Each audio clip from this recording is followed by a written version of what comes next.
Real quick, before we get into the show, I wanted to share a new service called Getita that Ken and I have been using that has made us over $10,000 in Amazon reimbursements.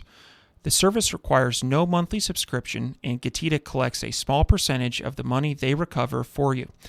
It takes less than 5 minutes to set up and works on all Amazon marketplaces.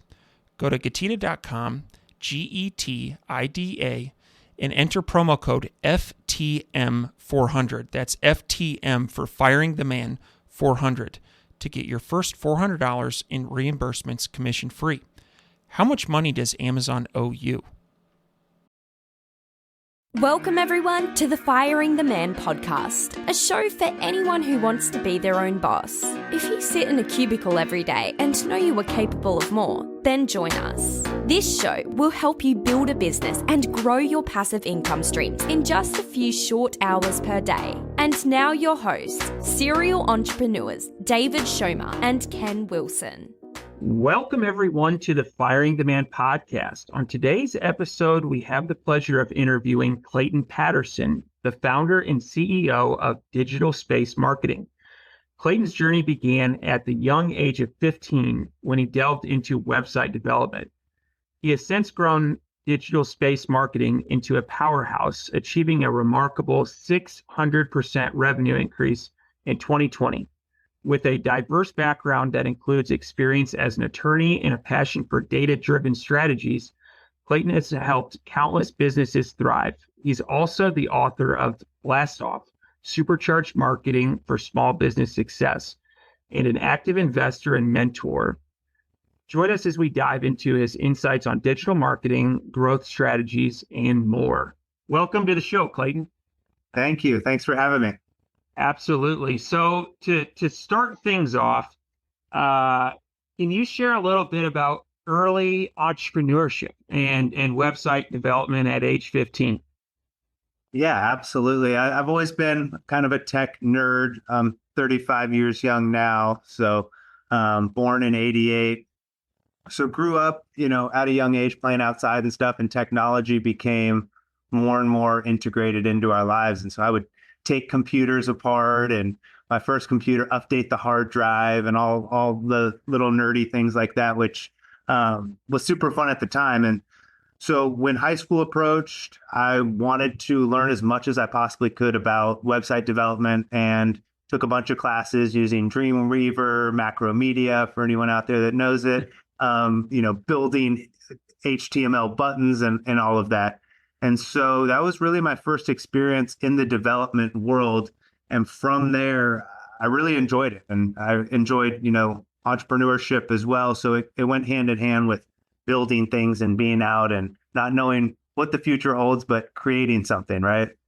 Absolutely. So yeah, I can relate to the Dreamweaver days. I remember those days and the actual HTML coding. And so that's pretty cool. So Clayton, welcome to the show. And one thing, so David and I really like to speak with entrepreneurs and kind of pick their brains on what prompted you or what, why did you start, why did you launch Digital Space Marketing, and, what was going on in your life at that point? And then what are some of the initial issues or challenges that you faced in the first 6 months or year, and how did you overcome those?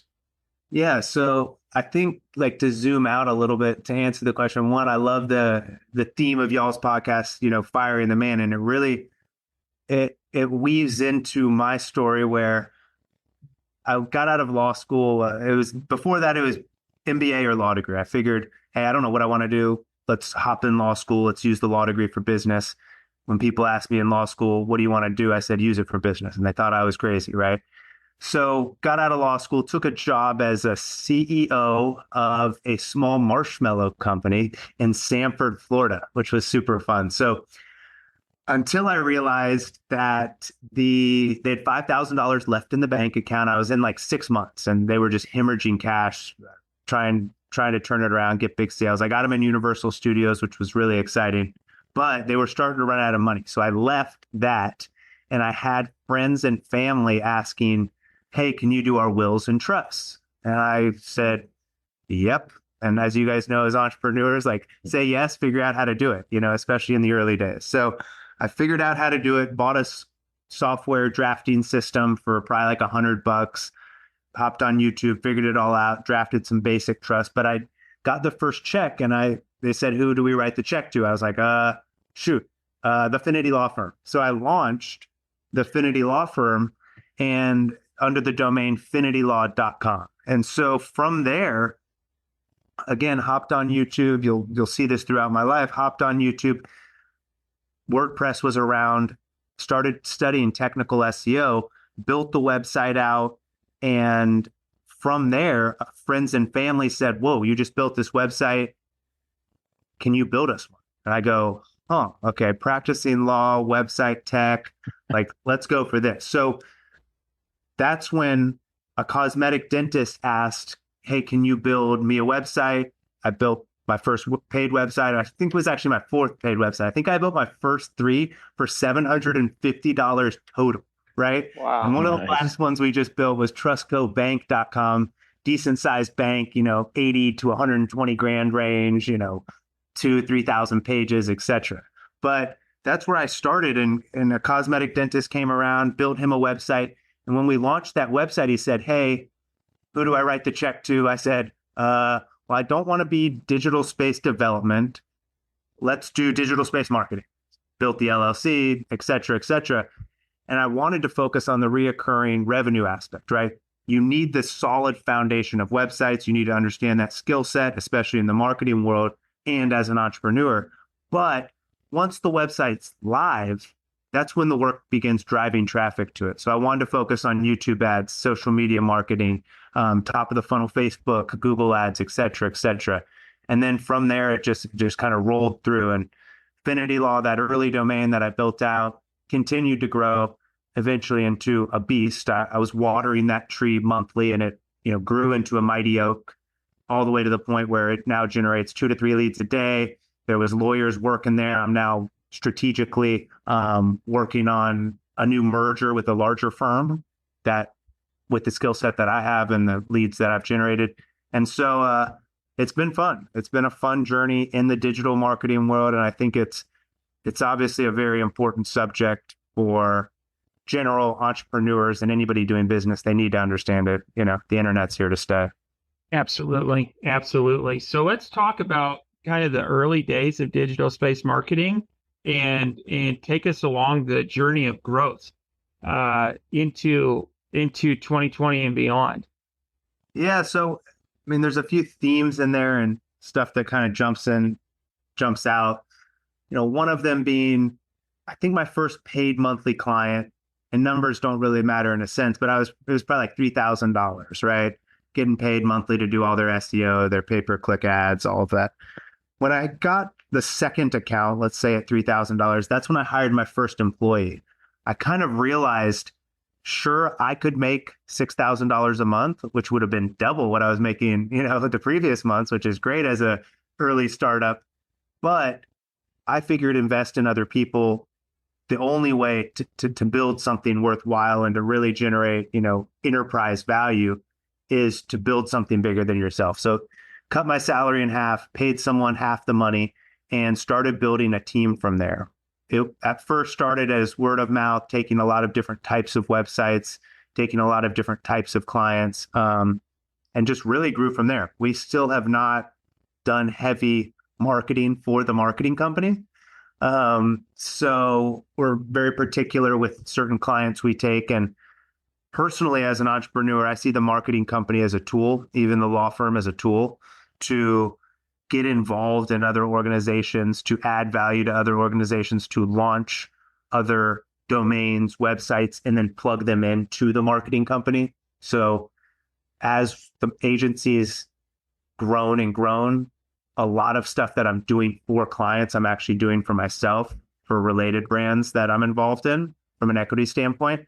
So that's been the evolution of the company up till now. And of course, COVID was an interesting time in the world in general, right? But specifically the digital marketing world, we grew, over 600% that year. And then when it first hit COVID, a lot of our clients were calling and saying, "Hey, I think we should turn off ad spend. I think we should pull back resources." And I really went into it with the mentality of, I mean, I'm in Florida, so people say COVID wasn't in Florida, but it was. And I went into it with the mentality that the physical world's getting a lot smaller, but the digital world's expanding rapidly.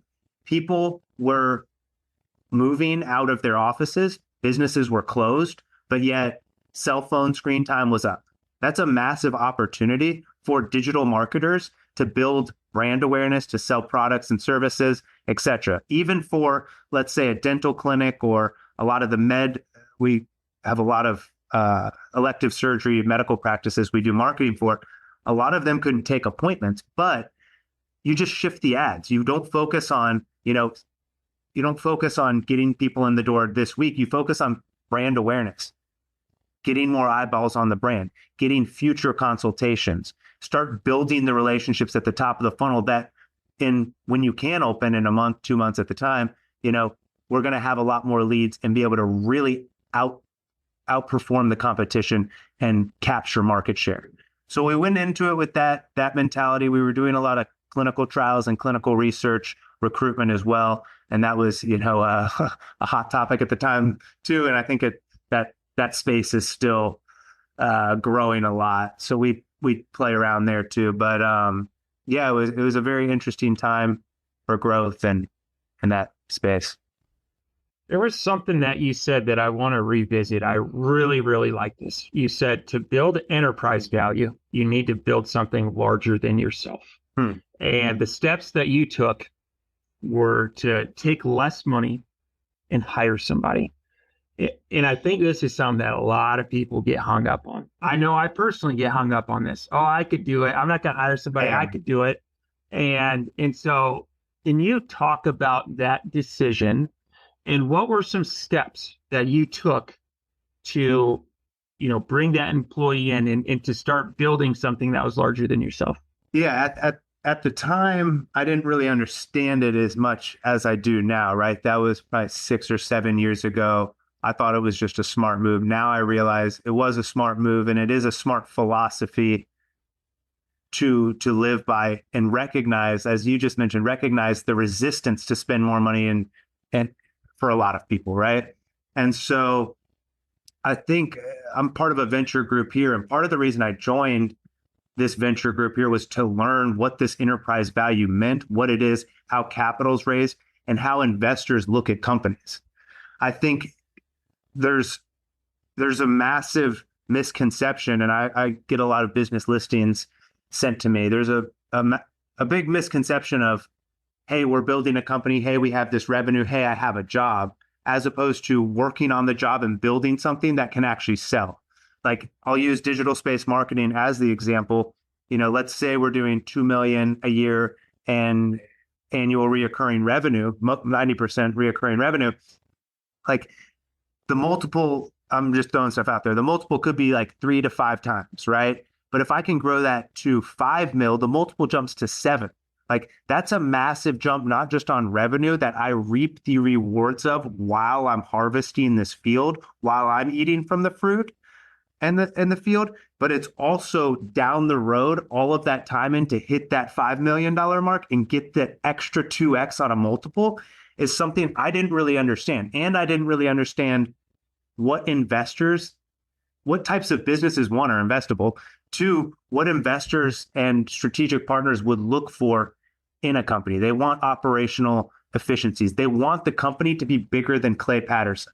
If I leave for a month and this thing doesn't run itself, it's probably not that sellable to a certain buyer. Maybe a mom and pop shop or a strategic buyer who wants to put a bunch of time into a company will buy it. But a company that wants like a plug and play model, some who play in the sandbox in the venture space, they want to see that operational savviness and efficiency that comes with what we're kind of calling with an umbrella term that enterprise, type company. And so I read, I think it's an agency book too in the digital marketing world, built to sell. Read that super early. It was a great book just on the subject. And I've continued to just study this, venture capital space. And I've gone to a few of the Tony Robbins events. It's interesting because it's like, what business are you in Sure, you might have an e-commerce company selling phone cases, or you might have a pool cleaning company. Sure, and I might have a digital marketing company. But what business do I need to be in, right? What, in a few years, AI, all of this stuff, where can I use resources now to pivot? And maybe I don't need to, but I like to ask that question for what does the marketplace need? What does the marketplace want? What does that exit have in mind? If I'm building a sellable company, it doesn't mean I actually have to sell it, right? But a sellable company looks much different than a company that's not sellable. And so I'm always striving with systems and processes to build a company that's sellable. And if it's sellable now, it's going to run very efficient. And I'll just keep it as an entrepreneur. I'll just keep it for the next 10, 20 years as it quote unquote spits out dividends. But you have the ability to step away from the business, make money. It's something that someone else wants. And I think there's a lot of value with consciously thinking through some of that. And you don't have to get it perfect, but to have that in the back of your mind when you're building something, right? Yeah, I like that. I like that a lot. And then kind of like sacrifice now to level up later.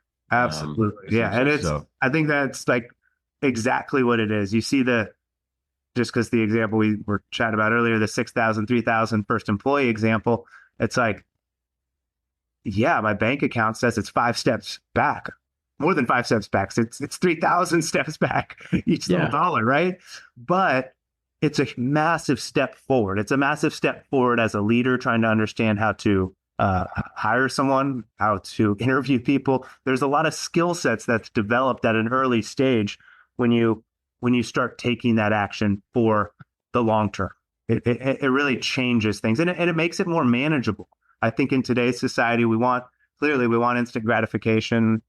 Same with me. I struggle with the long-term 10-year, 20-year plans, which change rapidly with technology now. But you have to process things that way because things take time to build, especially great things.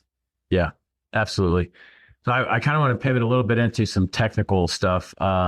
So as you're deciding on taking on specific clients, and let's say you decided, okay, this client is a good fit, and you and your team are discussing, hey, this client's needs are specifically for building this a website. Like you and your team are deciding, hey, what are the top 3 to 5 core things that the framework and that this website need to have, that you need to design this website around? What are the top 3 to 5 core things of a good website? Super good question. I was chatting with our development team this morning about this concept. So I think everything starts honestly with keywords, probably looking at what the consumer's actually looking for. I think if we're structuring a vehicle, we're about to enter into this race, and we're talking about building a website that needs to win this race. It all starts with, we want visibility. We want organic traffic personally, right? I mean, a lot of times you can just use paid ads to fill in those gaps. But I think number one would be keyword research. Figure out, are people looking for this product and service? If so, awesome. Let's make sure that everything we do is, if we do it right, in 12 months, 6 months, we're going to have a lot of people to the brand and to the website, to the shop, whatever it may be. From there, I would say, making sure whoever's actually hands-on building the website has a track record of building sites that grow, right? Oftentimes I see a lot of branding companies building websites, and they don't build like super technically savvy websites that ever rank. The conversation I had earlier today with our development team, I said, someone Google this. What is the percentage of web pages that get organic traffic? It's 3.8%.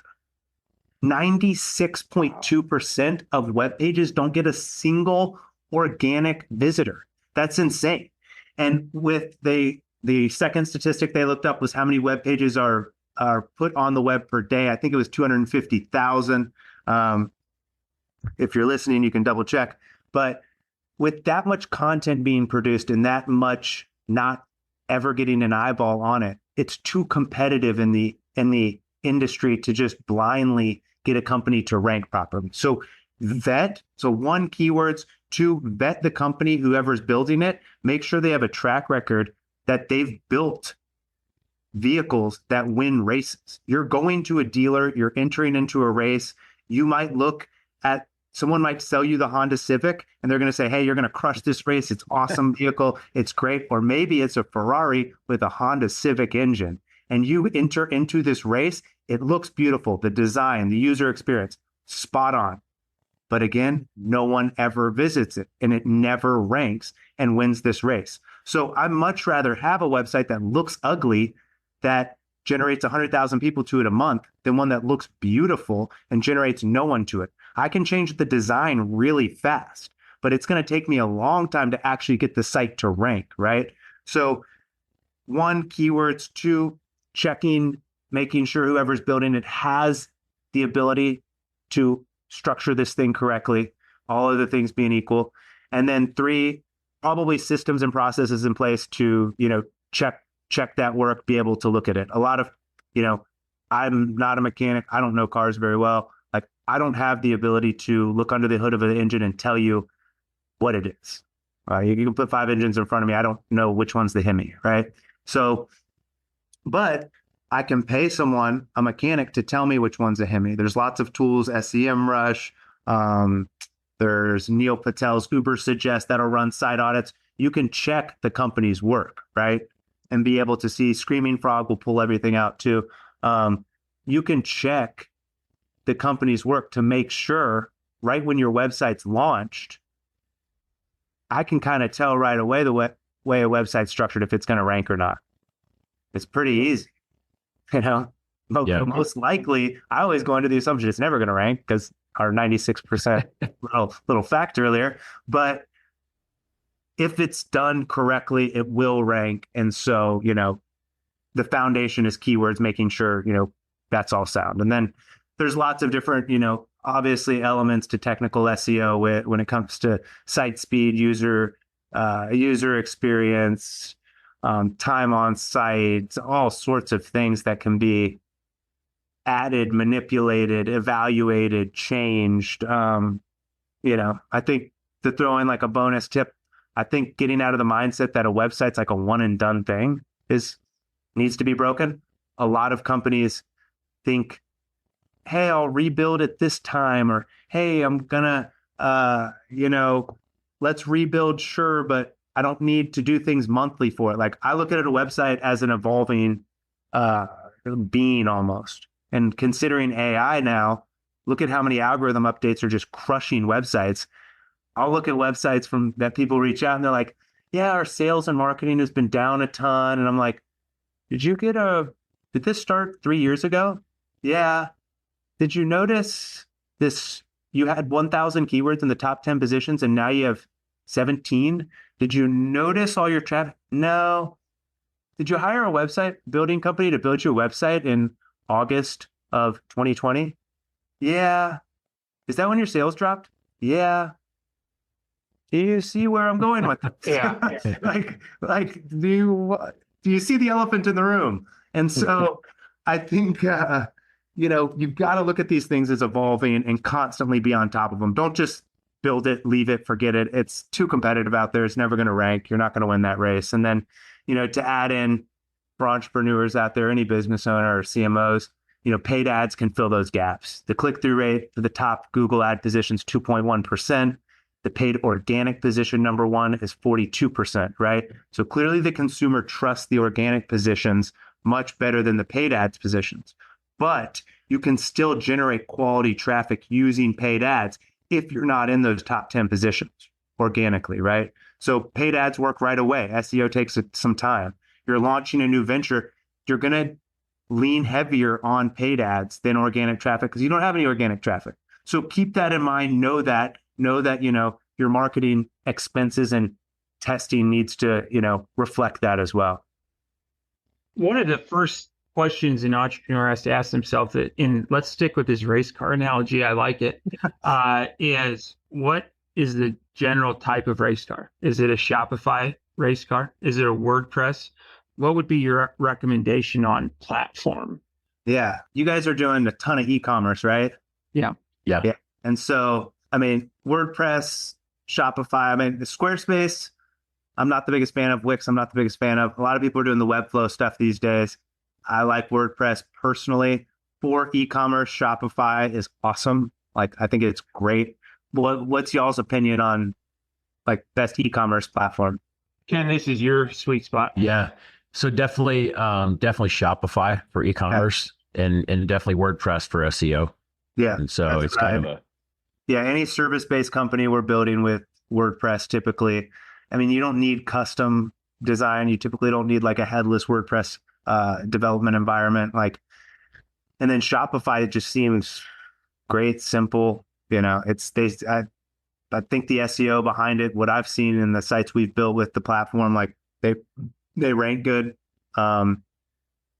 There's obviously a lot of factors involved in ranking. I like WordPress over Squarespace and Wix. Just no offense to the mom or dad like bloggers. I blog, so I'm crapping on myself.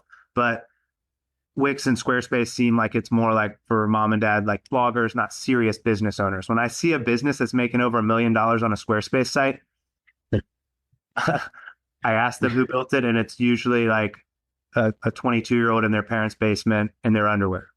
I was that 22-year-old in my parents' basement in my underwear building 3 websites for $750. No shame.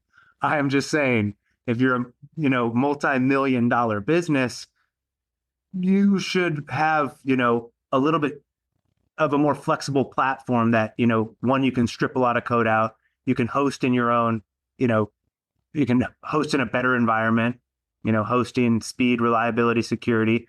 Squarespace, Wix don't allow you to control that. Shopify doesn't either, but WordPress does. And I think for a lot of service-based companies, with connecting to CRMs, with connecting to, building bridges to lots of different platforms, third-party tools, WordPress seems to be awesome, in my opinion. I mean, I think they rank good too. I think they're very SEO friendly.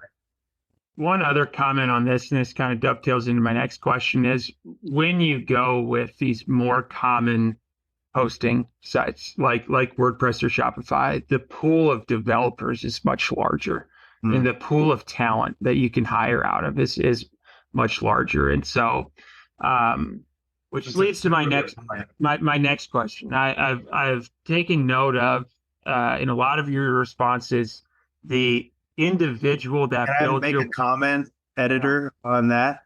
Yeah. So that's such a great point about the pool of developers when building with some of these common ones. And I think I tie this to kind of the branding example that I talked about. A lot of branding companies building websites that never rank.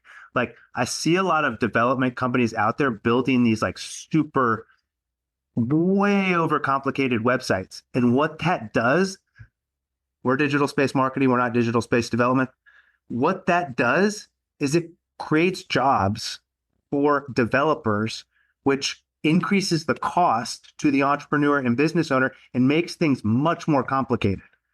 If the cost was worth that, then we could have that conversation. But the cost, in my opinion, is not worth that overdevelopment that only a yellow unicorn during a full moon can work on this website. It's like such a rare event. Like, to find this person who can actually work on this website, like, that's not what's best. That's what I like about, Shopify's awesome for entrepreneurs and anyone editing, plus teams to edit. Same with WordPress. So it brings it's the best products, and it's cheaper, more cost effective, more plugins, more tools out there for these environments, that's the biggest win. Even if we paid more for that, which you don't, it's the better option, in my opinion. And that's a really, really good point.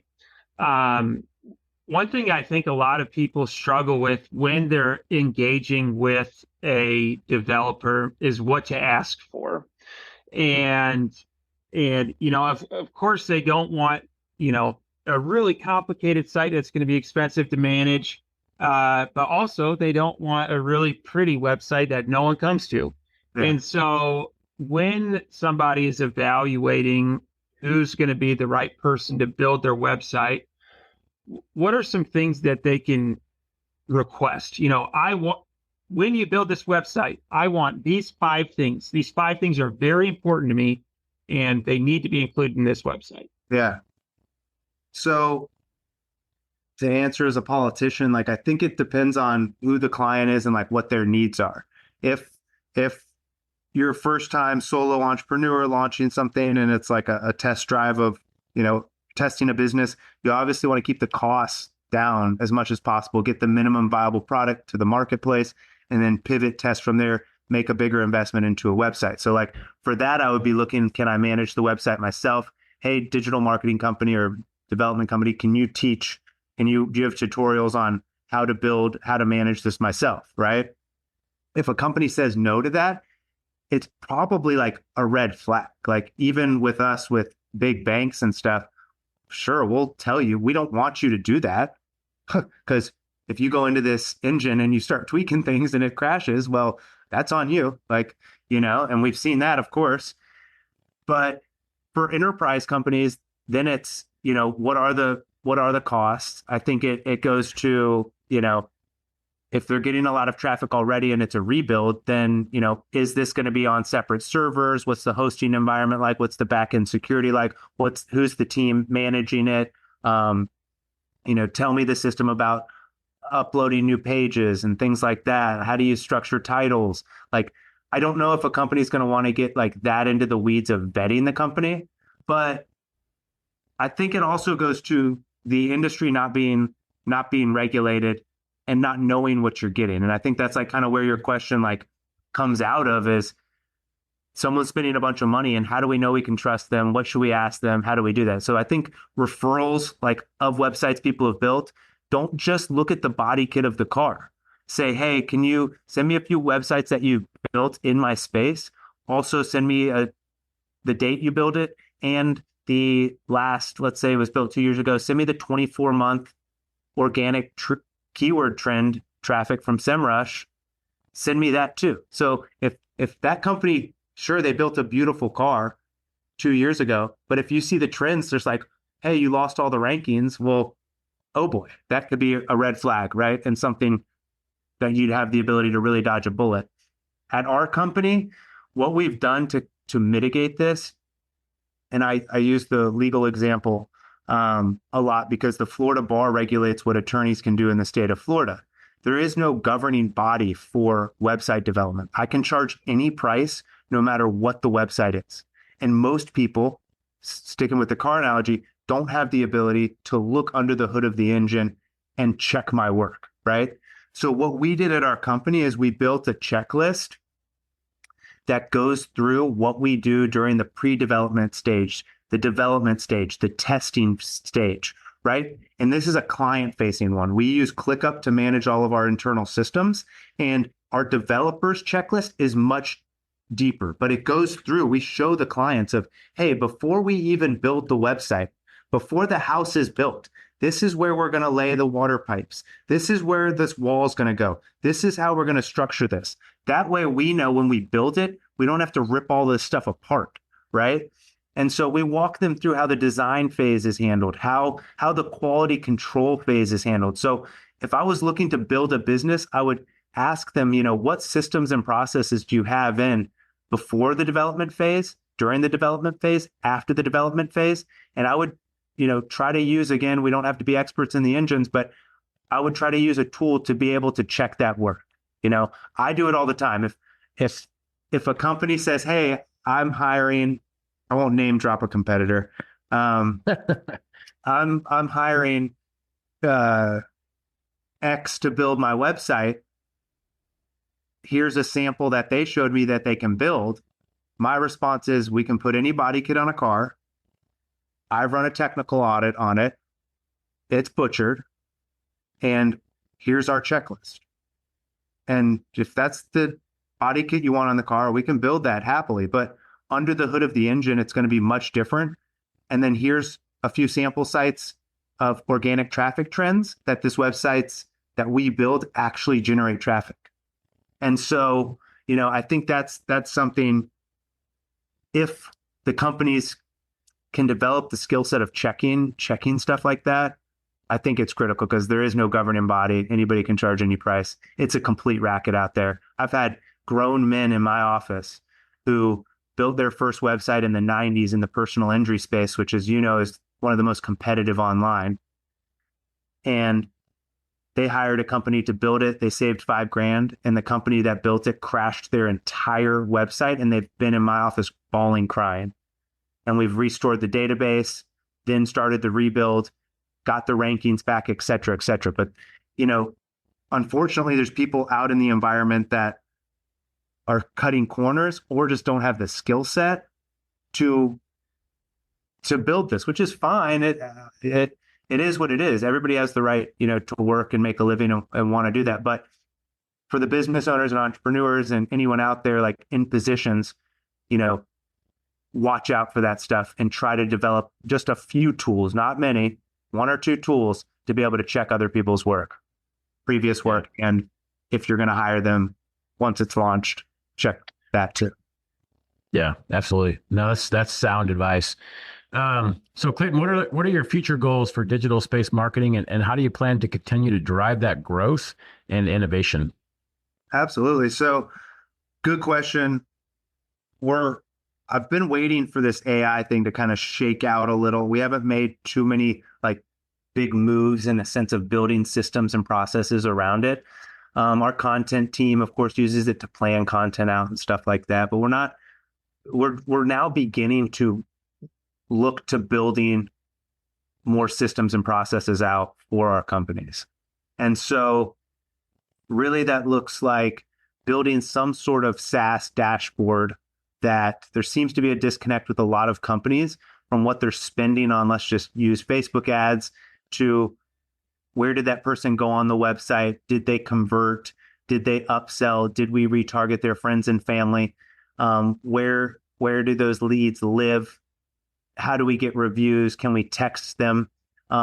There's some systems out there, Go High Level, in those places that like really tie all of this together for companies. I think Domo, is another like super good data aggregator for Domo for some of the marketing tools. But we're really looking to enhance that offering and enhance that visibility to all of our clients. I'm trying to get down to the nitty gritty details and really be able to shift our clients to much better ROI and return on ad spend. I think as I move into the environment too, we will probably be more niching down. We play a lot in the elective surgery space. I own a website called bestcataractsurgeons.com and a website called bestlasicsurgeons.com. Bestcataractsurgeons.com was built 2 years ago. It's now the largest patient-facing cataract-related information website on the internet. And then, of course, we have paid members who, join the platform, who are some of the top surgeons in the country.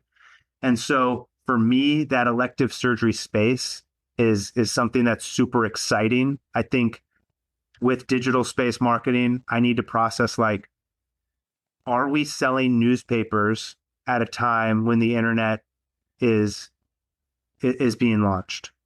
I don't think we are. I think AI is only going to help us digital marketers. So that's good. That's a relief, right?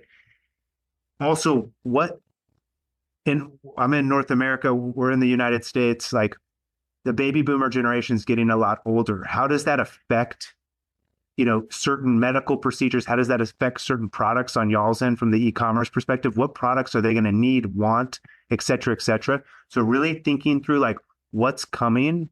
We're at the very beginning of this tidal wave of the baby boomers aging, lots of businesses for sale, lots of things happening, a big transfer of wealth happening. And at the same time, AI is that tidal wave, some are surfing, some are going to drown. So I'm trying to just navigate through all of this. For our clients, we're pretty on top of the organic rankings, the SEO, the paid ads. When it comes to some of this AI stuff and some of the Google algorithm updates, it's why we're not producing content with AI right now for any of our clients. March's update with March 2024 update for Google, made that very clear to stay away from some of that stuff.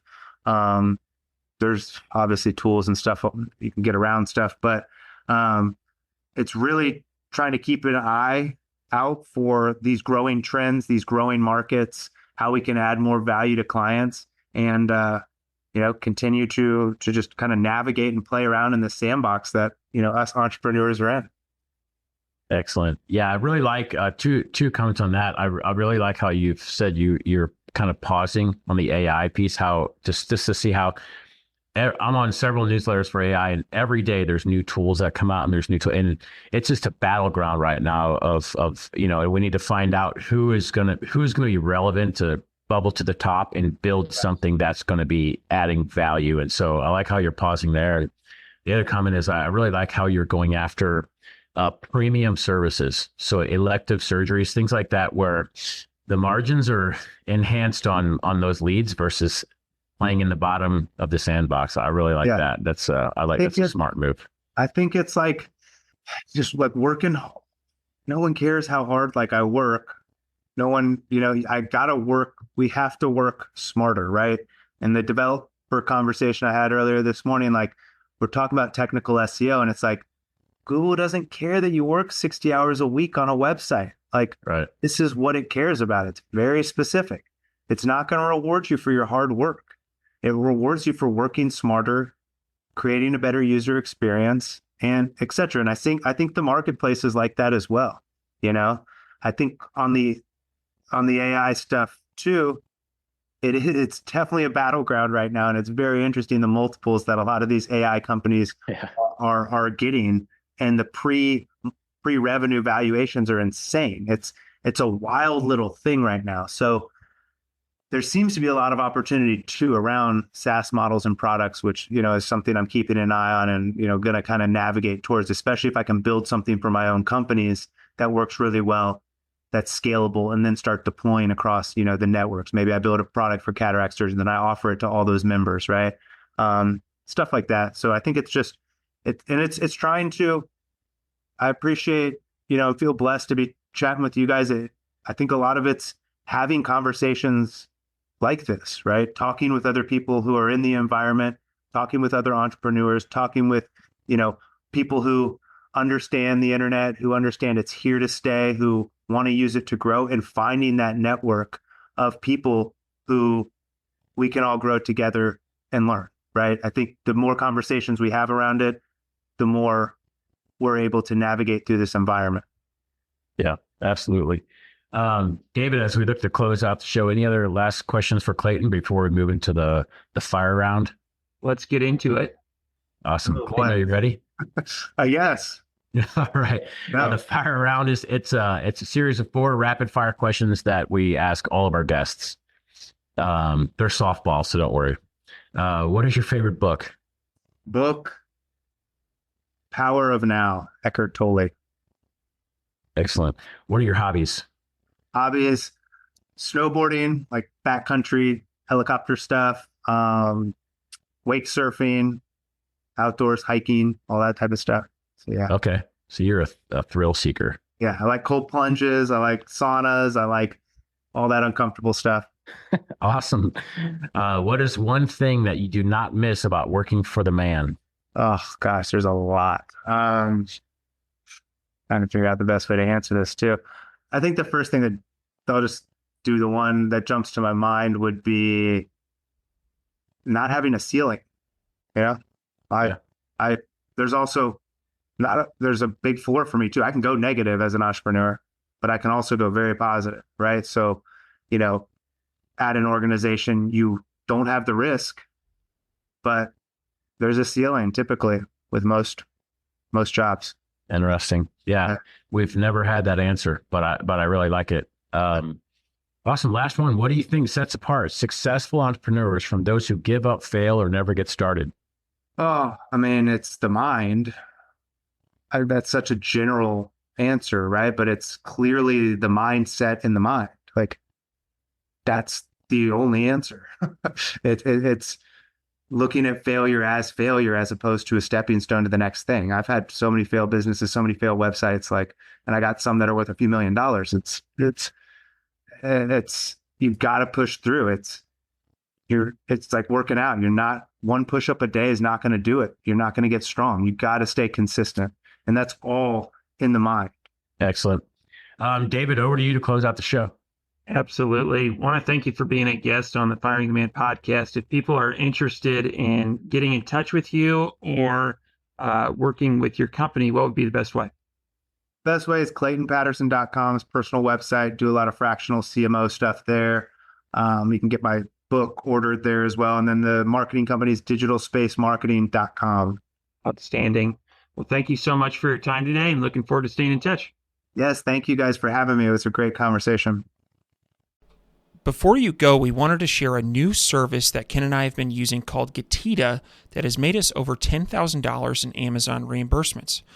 The service requires no monthly subscription, and Getita collects a small percentage of the money they recover for you.